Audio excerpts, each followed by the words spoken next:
Welcome to International Delhi Public School, Cherkupalli, a beacon of innovative and excellence-driven education. Our air-conditioned classrooms feature digital smart boards for a cutting-edge learning experience, complemented by a low student-teacher ratio of 20:1 to ensure personalized attention. We excel in integrated IIT, NEET and Olympiad training, supported by our diverse and expert faculty from across India. Our campus boasts state-of-the-art labs, an indoor sports arena, an extensive array of outdoor activities, a unique ISRO-certified space lab, and AP's first 18-course mini golf. We are also home to a dynamic activity corner for arts and wellness, recognized as India's best CBSE school with the Indian Education Excellence Award. We are committed to outstanding education and STEM learning. Admissions are now open. For more information, contact International Delhi Public School, Aripalli Road, Ponnapalli Village, Cherkupalli Mandal, Bapatla District, Andhra Pradesh. Contact 7702-172-162, 7799-797931, 7799-797932. Shri Gautami high school 2025 10వ తరగతి పరీక్ష ఫలితాలలో అగ్రగామి శ్రీ గౌతమి 596, 594, 591, 590, 589, 586, 586, 585, 584, 576 వంటి మార్కులతో ప్రభంజనం. 590కి పైగా నలుగురు, 570కి పైగా 15 మంది, 550కి పైగా 33 మంది, 500కు పైగా 70 మంది. ప్రతి ఇద్దరిలో ఒకరికి 500 మార్కులు. ఈ విద్యా సంవత్సరం నుండి lecturers JEE NEET foundation academy, ఎందరినో ఇంజనీర్స్ మరియు డాక్టర్స్ గా తీర్చిదిద్దిన అధ్యాపకులే వ్యవస్థాపకులుగా నడపబడుతున్న విద్యా సంస్థ Shri Gautami high school. Audio visual classrooms, artificial intelligence and coding బోధించుటకు ప్రత్యేక కంప్యూటర్ ల్యాబ్, బాలబాలికలకు వేరువేరుగా హాస్టల్ వసతి కలదు. అడ్మిషన్లు జరుగుతున్నవి. Shri Gautami high school, Chirala. Cell number 9247472417, తేరాల 7396344837, ఇంకొల్లు 8125184043.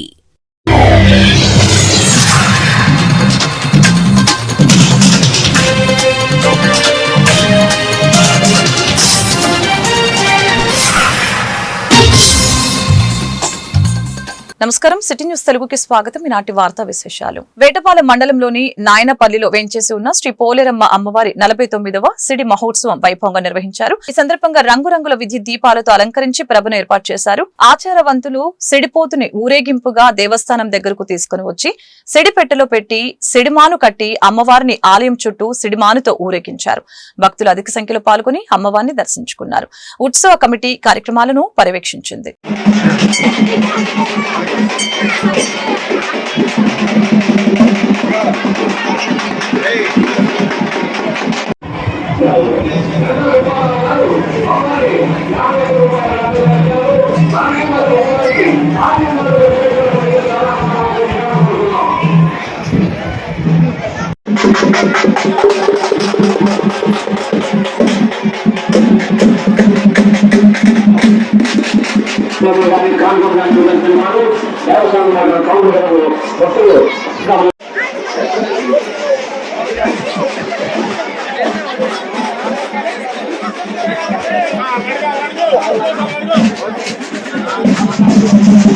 పోలేరమ్మ తిరునాళ్ళ సందర్భంగా మరి విశేషమైన భక్తులందరూ కూడా స్వాగతం సుస్వాగతం. ఈ 49వ తిరునాళ్ళ సందర్భంగా మరి అమ్మవారు శక్తివంతమైన స్వరూపిణి కావున మరి అనుకున్నటువంటి కోరికలు మరి కోరికలు నెరవేరుస్తున్న తల్లిగా అందరూ భావిస్తారు. ఈ కార్యక్రమానికి మరి విశేషమైన వస్తూ ఉంటారు. మరి భవిష్యత్తులో వచ్చే సంవత్సరము 50వ మరి తిరునాళ్ళ సందర్భంగా ప్రత్యేకంగా కొన్ని కార్యక్రమాలు చేయాలని దేవస్థాన కమిటీ వారు తీర్మానించడం జరిగింది. మరి ఆదివారంలో దేవస్థాన ఆవరణలో భజన కార్యక్రమం ఏర్పాటు చేస్తున్నాము. హిందూ పండుగలు ప్రతి కార్యక్రమంలో మరి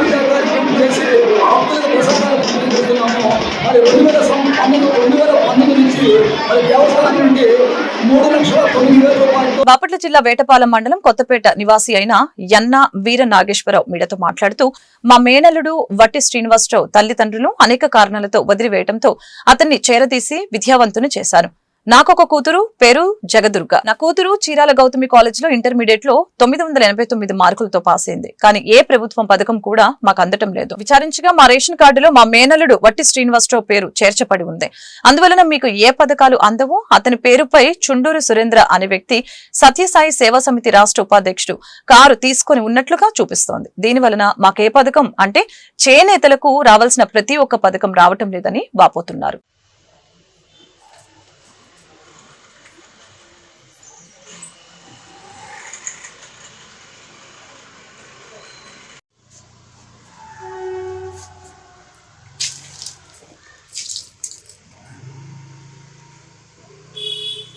చీరాల కొత్తపేట పంచాయతీ పరిధిలో ఉన్నటువంటి నా పేరు యన్న వీరనాగేశ్వరరావు.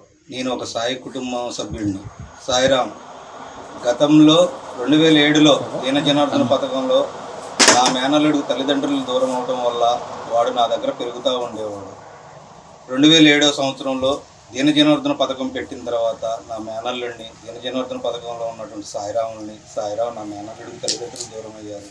మీ దగ్గర చేర్చుకొని నా మేనల్లుడిని చదివిండి సాయిరాం, వాడు చదువుకొని బాగుపడితే నా కుటుంబం బాగుంటుందని వాడిని అక్కడ చేర్చాను. వాడు 8th క్లాస్ నుంచి ఇంటర్మీడియట్ వాడికి అక్కడ చదువుకున్నాడు. తర్వాత చుండూరు సురేంద్ర అనే వ్యక్తి మా మేనల్లుడిని మనసంతా డైవర్ట్ చేసి వాడి మైండ్ అంతా మార్చేసి అక్కడి నుంచి లాక్కొని వచ్చేసి తన దగ్గర ఉన్నించుకొని ఉన్నటువంటి దీనజన పథకంలో చేర్చుకొని వాడిని అక్కడ డిగ్రీ దాకా చదివించాడు. డిగ్రీలో చదివిన తర్వాత జాబ్ వచ్చింది. TCS కంపెనీలో జాబ్ చేస్తూ ఉన్నాడు. నా ఇంటికి రావడం తరచూ తగ్గిపోయింది. నా మేనల్లుడు పేరు మీద బ్యాంకులో లోన్ తీసుకొని సురేంద్ర అనే వ్యక్తి తనకు ఒక కారు కొనుక్కొని ఆ కారు అతను వాడుకోవటం వల్ల నా మేనల్లుడు నా రేషన్ కార్డులో ఉండటం వల్ల నా మేనల్లుడు కారు ఉందని చెప్పేసి నాకు గవర్నమెంట్ నుంచి రావాల్సిన ప్రతి ఒక్కటి నా కూతురికి అమ్మఒడి కానీ, నాకు చేనేత డబ్బులు కానీ, మా ఆవిడికి టైలరింగ్ డబ్బులు కానీ ఎటువంటి ఆర్థిక సహాయం లేకుండా ఇదైపోయాను. ఈ రోజున నా కూతురు ఇంటర్మీడియట్ చదువుకొని గౌతమి జూనియర్ కాలేజీలో 989 మార్కులు సాధించింది. అయినా నా కూతురికి ఇంజనీరింగ్ కాలేజీలో చేర్పియాలని చెప్పేసి ఇంజనీరింగ్ కాలేజీలోకి వెళ్ళి అడిగితే నీ కూతురికి మీ కారులో కారు ఉండటం వల్ల నీ కూతురికి స్కాలర్షిప్ రాదయ్యా, స్కాలర్షిప్ ప్లస్ నువ్వు హాస్టల్ ఫీజు 2 చెల్లించుకోవాల్సి వస్తుంది అని చెప్పి ఇంజనీరింగ్ కాలేజీ వాళ్ళు 2-3 కాలేజీలకు విజిట్కి వెళ్తే వాళ్ళు చెప్పడం జరిగింది. నా కూతురు పరిస్థితి ఏందని చెప్పి నేను ఇదవుతూ ఉంటున్నాను. సాయి కుటుంబ సభ్యులందరికీ ఒకటే విన్నము, అతని వల్ల నేను నష్టపోయాను, కానీ సాయి కుటుంబ సభ్యులందరూ నా కూతురికి విద్య సహాయం చేయగలరని చెప్పి కోరుకుంటూ ఎన్నికల్లో ప్రజలకు ఇచ్చిన హామీలు అమలు చేయకుండా కూటమి ప్రభుత్వం ప్రజల్ని వెన్నుపోటు పొడిచిందని, ప్రభుత్వం ఏర్పడి ఏడాది అవుతున్నా ఇచ్చిన హామీలు నెరవేర్చకుండా ప్రజల్ని కూటమి ప్రభుత్వం వెన్నుపోటు పొడిచిందని వేమూరు నియోజకవర్గ వైసీపీ ఇన్ఛార్జి వరికోటి అశోక్ బాబు విమర్శించారు. ఈ సందర్భంగా ఆయన మీడియాతో మాట్లాడారు.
దీపావళి ఎట్లా చేసుకుంటారయ్యా? అమ్మఒడికి వెన్నుపాటు పరిచినందుక, శ్రీనిధికి వెన్నుపాటు పరిచినందుక అయ్యా రైతులకి 20,000 ఇవ్వకుండా రైతు భరోసాకి వెనుకబడి వచ్చినందుక మనకి నిరుద్యోగులకి 36,000 ఇస్తానన్నాడు, 7 లక్షలు ఇస్తానన్నాడు. అందుకు వెళ్ళిపోయి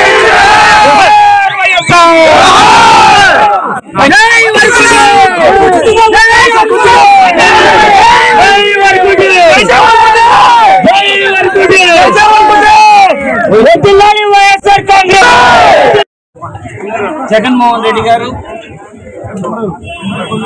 ప్రపంచ వెన్నుపోటు దినోత్సవం అనేటువంటి కార్యక్రమాన్ని, ఒక నిరసన ర్యాలీని అధికారులకు ఇవ్వాలి అని చెప్పేసి పార్టీ శ్రేణులకి పిలుపునివ్వడం, అందులో భాగంగా వేములవాడలో కొల్లూరు గ్రామంలో ఎంఆర్ఓ గారికి రిప్రజెంటేషన్ ఇద్దామని చెప్పేసి అందరం ఇక్కడ చేరుకోవడం జరిగింది. అయితే భోజన సమయానికి ఆకలి అవుతుంది కాబట్టి అందరికీ భోజనం చేసుకుందామని ముసలిపాడు గ్రామంలో ఉంటే ఆ గ్రామానికి పోలీసులు వచ్చి ఆ గ్రామంలో కదలనీయకుండా గ్రామాన్ని మొత్తం నిర్బంధం చేసి మమ్మల్ని బయటకు రానియకుండా చేశారు. ఎందుకయ్యా అంటే మేము చెప్పినట్టుగానే నిరసన చెయ్యాలి. ఇదేంటయ్యా, పోలీసులు చెప్పినట్టు నిరసన ఉంటుంది, ప్రభుత్వం చెప్పినట్టు నిరసన. ప్రభుత్వం చేసినటువంటి వెన్నుపోటుని ప్రశ్నించడానికి మేము జగనన్న సైనికులందరూ వస్తే, పేదవాడి గొంతుకుగా జగనన్న సైనికులందరూ బయటకు వస్తే మమ్మల్ని నిర్బంధం చేస్తారు. మేము రైతు భరోసాకి వెన్నుపోటు అనేటువంటి ఒక వ్యాన్ని, అటువంటి వ్యాన్ని 15 వ్యానుల్ని మేము రెడీ చేస్తే, వెన్నుపోటు వ్యానుల్ని అవి రావడానికి లేదంటారు. ఎందుకు ఆ వ్యానులు రెడీ చేశానంటే, చదువు రానటువంటి వాళ్ళు కూడా ఆ విజువల్స్ చూస్తే ఎలా చంద్రబాబు నాయుడు గారు, పవన్ కళ్యాణ్ గారు, లోకేష్ బాబు గారు పోటు పొడిచారు, వెన్నుపోటు పొడిచారు అనేది అర్థమవుతుందని ప్రదర్శన ప్రజలకు తెలియజేయాలని చెప్పేసి, నిరసన తెలియజేయాలని చెప్పేసి తీసుకొస్తే, అరే పోలీసులు మీరు చూస్తానే ఉన్నారు, ఏంటి దౌర్జన్యం. అరే నిన్నగాక మొన్న అంటే ఉపాధి హామీ పథకంలో బినామీ మాస్టర్లు నమోదు చేసే వారిపై చర్యలు తీసుకుంటామని నర్సరావుపేట ఏపీడీ హీరాలాల్ హెచ్చరించారు. మండల కేంద్రమైన రొంపిచెర్ల గోగులపాడు గ్రామంలో ఉపాధి హామీ పథకంలో చేపట్టిన పనుల్ని ఆయన స్థానిక అధికారులతో కలిసి క్షేత్రస్థాయిలో పనుల్ని పరిశీలించారు. ఈ సందర్భంగా ఏపీడీ మీడియాతో మాట్లాడారు.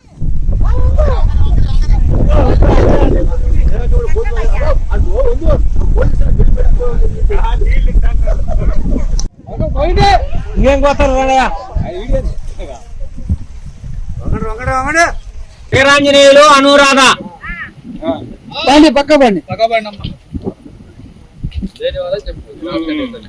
బ్రహ్మయ్య సుబ్బాయమ్మ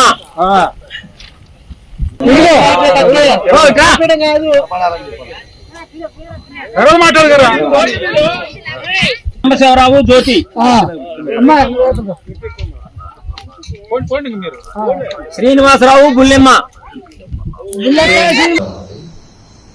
మన రొంపిచెర్ల మండలంలో వివిధ గ్రామ పంచాయతీలో జరిగిన ఉపాధి హామీల పనుల మీద పర్యవేక్షణ చేయడానికి ఏపీడీగా నా పేరు కే హీరాల. మరి ఇవాళ రోజు ఇక్కడ పర్యవేక్షణ చేయడానికి వచ్చినాం. ఏదైతే ఉపాధి హామీలో పనులు జరుగుతుందో ఎక్కడైనా కింది స్థాయి ఫీల్డ్ అసిస్టెంట్ కానీ మేట్లు కానీ ఎవరైనా హాజరయ్యేటప్పుడు ఎవరైతే పనికి వచ్చిందో వాళ్ళదే హాజరయ్యాల్సిందిగా కోరుతున్నాను. మరియు పనికిరాని వాళ్ళ హాజరు ఎట్టి పరిస్థితిలో వేయకూడదు. అదేవిధంగా ఎవరైనా కాంట్రాక్ట్ ఉద్యోగులు కానీ లేకుంటే అవుట్సోర్స్ ఉద్యోగంలో కానీ ఎక్కడైనా ఇక్కడ లేకుండా చదువుతున్న స్టూడెంట్స్ ఉన్నా కానీ లేకుంటే ఎవరైనా గవర్నమెంట్ ఎంప్లాయీస్ కానీ అలాంటివి ఉంటే ఎవరైనా దయచేసి వాళ్ళు మస్టర్ చేయకూడదు. అలాంటివి అయితే నిబంధన ప్రకారం చట్ట విరుద్ధం కాబట్టి అలాంటివి ఏవైనా జరిగితే ఏ అధికారి అయితే ఎలాంటి అటెండెన్స్ చేస్తారో వాళ్ళపైన చర్య తీసుకోవటం పడుతుంది. చర్య తీసుకుంటాం ఏదైతే మన ఎన్ఆర్జీసీ రూల్స్ కానీ గైడెన్స్ కానీ నియమాలు ఉన్నదాన్ని బట్టి. అదేవిధంగా ఎన్ఎంఎం యాప్లో అటెండెన్స్ పంపించేటప్పుడు ఫొటోస్ ఎవరైతే 10 మంది యాక్చువల్గా ఉన్నారో వాళ్ళ ఫోటో మాత్రమే పంపాలి. దయచేసి 1-2 మా దృష్టికి వచ్చినాయి, ఒకరి బదులు ఒకరు ఫోటోలు వస్తున్నాయి. అలాంటివి జరిగితే ఎవరి ఉన్నాయండి, ఒకటి ఎడ్లపాడు, నాదెండ్ల, నర్సరావుపేట, చిలకలూరుపేట, దాంతోపాటు మన రంపిచెర్ల, ఈ 5 మండలాలు నేను పర్యటిస్తూ ఉన్నా. అన్ని మండలాలు చూస్తా. అదేవిధంగా నాకు అదనంగా కూడా ఫైనాన్స్ మేనేజర్, మరా ఏపీఓ ఎంఎండి అవి కూడా చేస్తూ ఉన్నాను కాబట్టి అవి కూడా చూస్తాను. పనులు ఎట్లా చేస్తున్నారు సార్? అంటే అందరికీ అడిగిన పనులు ఇప్పిస్తారు మొత్తానికి. వైఎస్ఆర్ కాంగ్రెస్ పార్టీ రాష్ట్ర అధ్యక్షులు వైఎస్ జగన్మోహన్ రెడ్డి పిలుపు మేరకు ఈ రోజు నర్సరావుపేట మాజీ శాసనసభ్యులు డాక్టర్ గోపిరెడ్డి శ్రీనివాస్ రెడ్డి ఆధ్వర్యంలో నర్సరావుపేట పట్టణంలో నిర్వహించిన వెన్నుపోటు దినం ర్యాలీ కార్యక్రమంలో నర్సరావుపేట వైఎస్ఆర్సీపీ శ్రేణులు మరియు ప్రజలు వేలాదిగా పాల్గొని ర్యాలీని విజయవంతం చేశారు.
అట్లా ఉంది.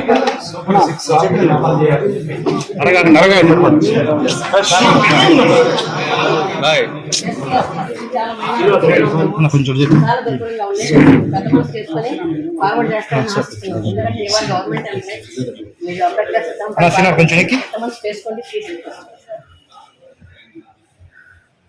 సార్ సార్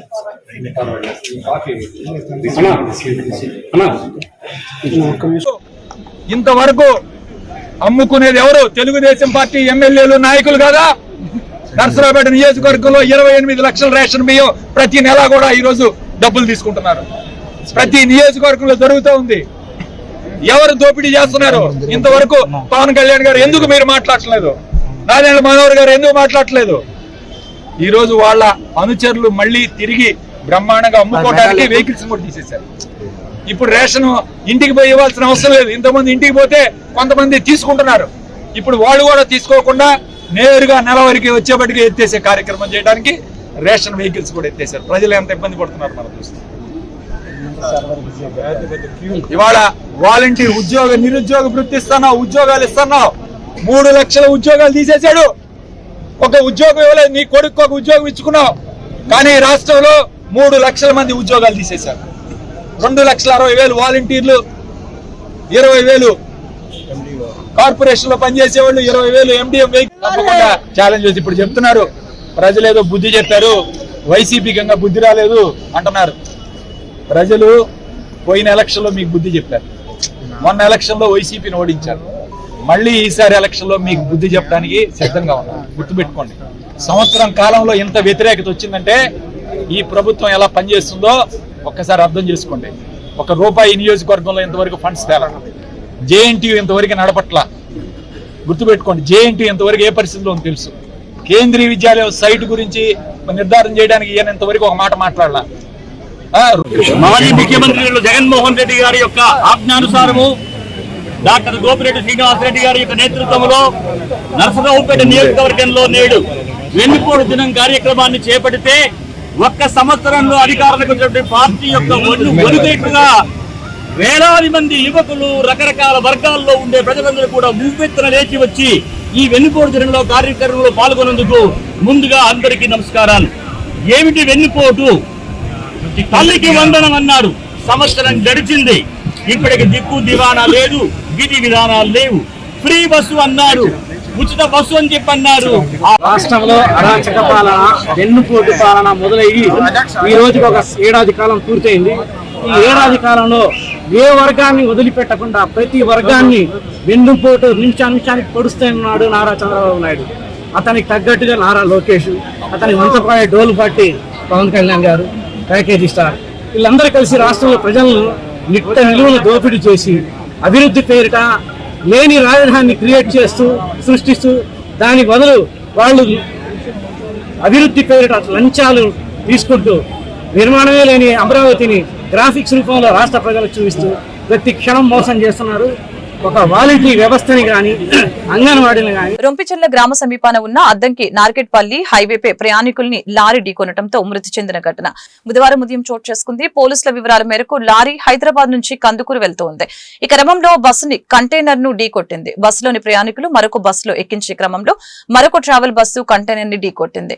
అనంతరం కంటైనర్ ప్రయాణికుల్ని ఢీకొట్టడంతో ఈ ఘటన చోటు చేసుకుంది. సంఘటన స్థలాన్ని సీఐ రామకృష్ణ, రొంపిచెర్ల ఎస్ఐ మణికృష్ణ పరిశీలించి కేసు నమోదు చేసి దర్యాప్తు చేస్తున్నారు.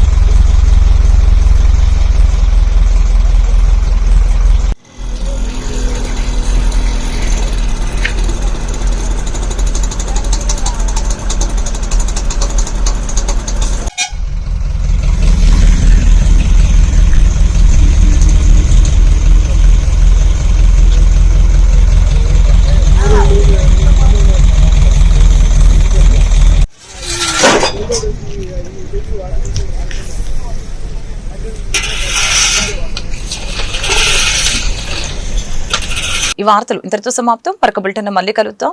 నమస్కారం.